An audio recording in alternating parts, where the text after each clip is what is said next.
Hello and welcome to the first learning module of Special Interests in Regular Schools. This unit, Unit 1, will cover what are special interests and a few other facts and things. And Unit 2 is going to cover why special interests are important, while Unit 3 is going to dive into how we might plan for them. So what are they? Winter-Messier, who wrote a seminal article on special interests, defines them as intense and often all-consuming passions that dominate the time and the conversation of individuals. In her article, From Tarantulas to Toilet Brushes, sorry I didn't give a trigger warning if you don't like tarantulas, she notes that special interests are characterized by a solitary and idiosyncratic nature and often pursued without any regard for social implications. She references another researcher, Atwood, who says that these pursuits can be seen as both unusually narrow and engrossing, and they might involve routines that the individual feels compelled to complete. So Monsieur says that while neurotypical individuals might find these interests excessive or obscure, for those who are autistic, these interests provide enjoyment and a sense of fulfillment, and they don't typically try to resist them. So who has them? If you say everyone, after hearing the quote from Winter-Messier, you might need to go back a little bit in the video. If you say that people who have ADHD can also have special interests, yes, absolutely. Although the interests might look different from those seen in autism.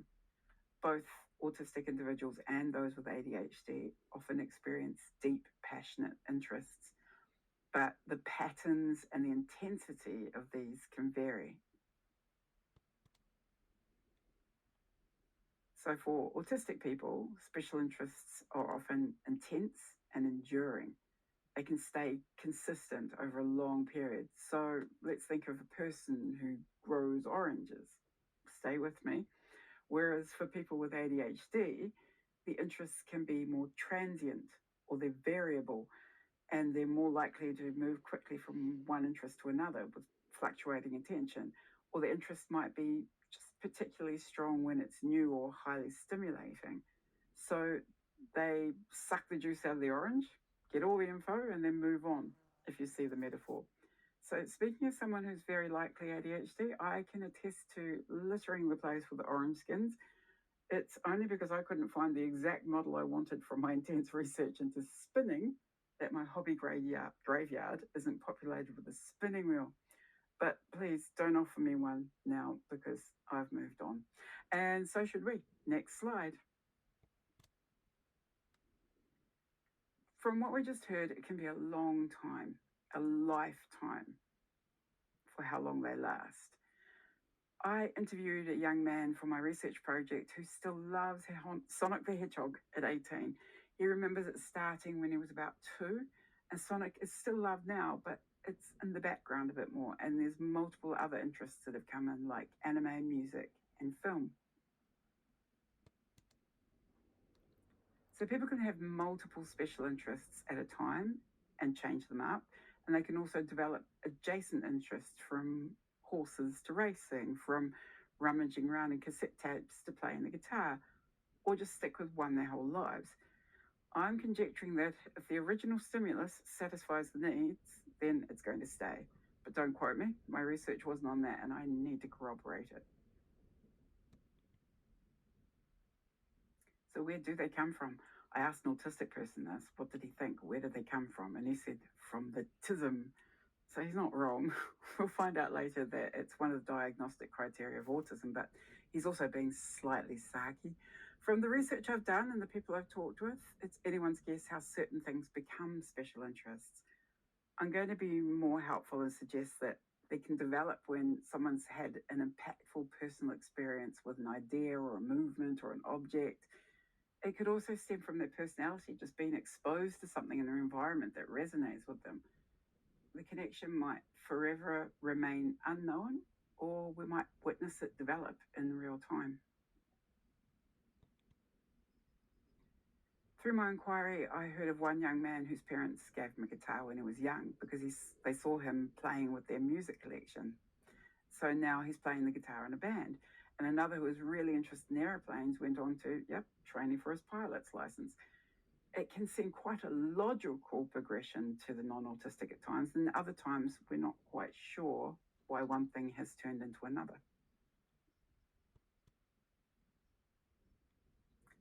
Prevalence. Well, I'm going to hesitate to say that every autistic person has a special interest, but I can say that a great number report that they do.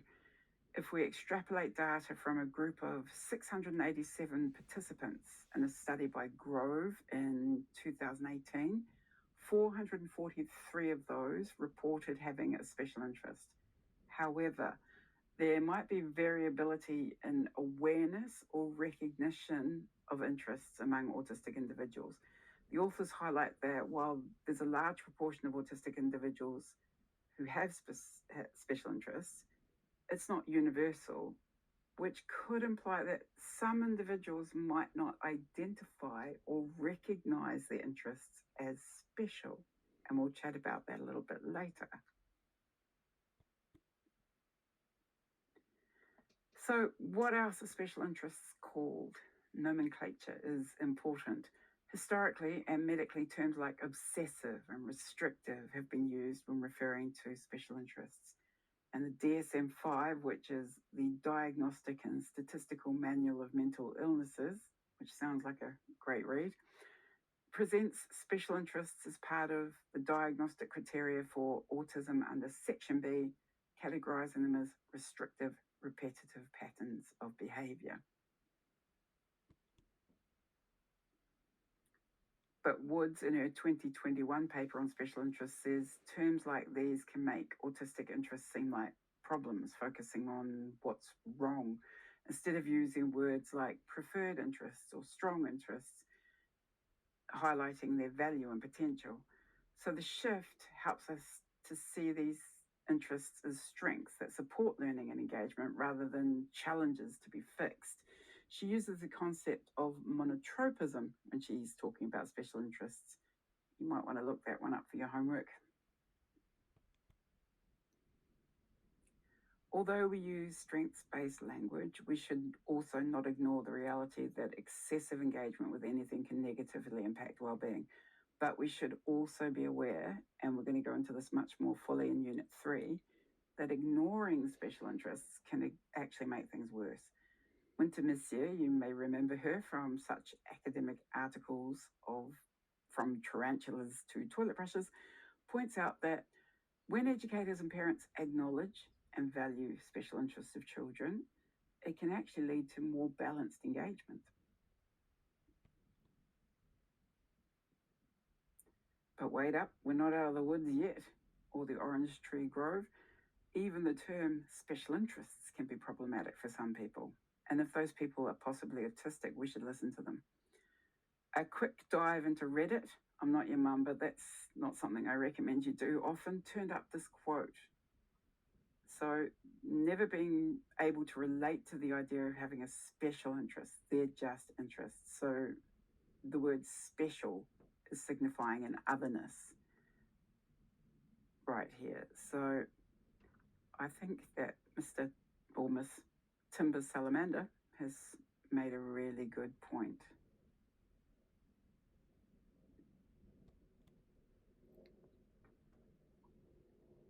So what do you do then? What do you call people? What do you say? Again, I'm not your mum, but I reckon asking people what they like to call their special interests might be a good idea. I did this when I interviewed people for my special interest research, and one of the terms that turned up when I said, what would you like to call it? He said bread and butter. He called his special interests bread and butter if he calls them anything, because they're just there. They're common to him.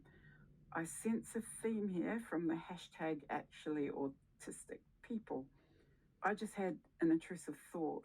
It's kind of like asking for pronouns, but not, but kinda. Next slide. So in New Zealand classes, we should have a commitment to best practice. How does it all apply to our context?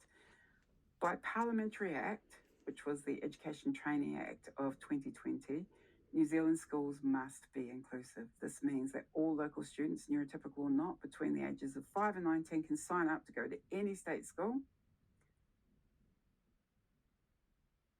and can attend classes whenever the school's open.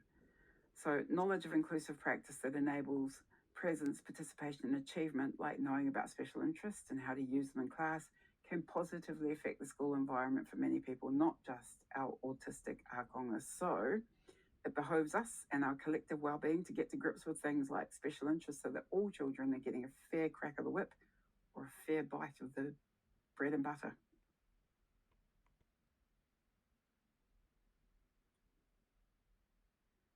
So again, I'll unpack that a bit more in Unit 3, but for now, please take some time to digest the oranges I've just thrown at you. And when you're ready, tuck into the rest of the course.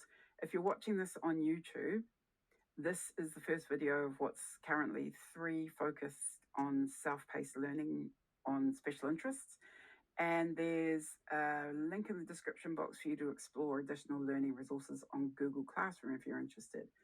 I'll also invite you to join us in Room B on Facebook. If you're coming from there, hey. So I'll put the link to the group around here so you can join if you'd like to. And I'm encouraging you to participate either by joining us in Room B or commenting on the Room B community page if you're already there. So let's run through some of the things available at the moment. Resources might change over time, but for now, in Unit 1, we have, let's have a look, a review of Pete Warmby's book, What I Want to Talk About. It's a book on special interests. And Pete was a teacher and was late diagnosed with autism and then ADHD. So it's a really good read. There's summaries and references of 3 main studies that we looked at today. References only, unfortunately. Copyright issues need to be figured out. And because I'm not autistic myself, we have an autistic voice speaking about special interests. It's a video from our Amethyst Shaber's channel, one from the series Ask an Autistic, and some provocations to get you thinking. And there's also a link to a quiz to see if you know your apples from your oranges and from your bread and your butter. It's all food with me.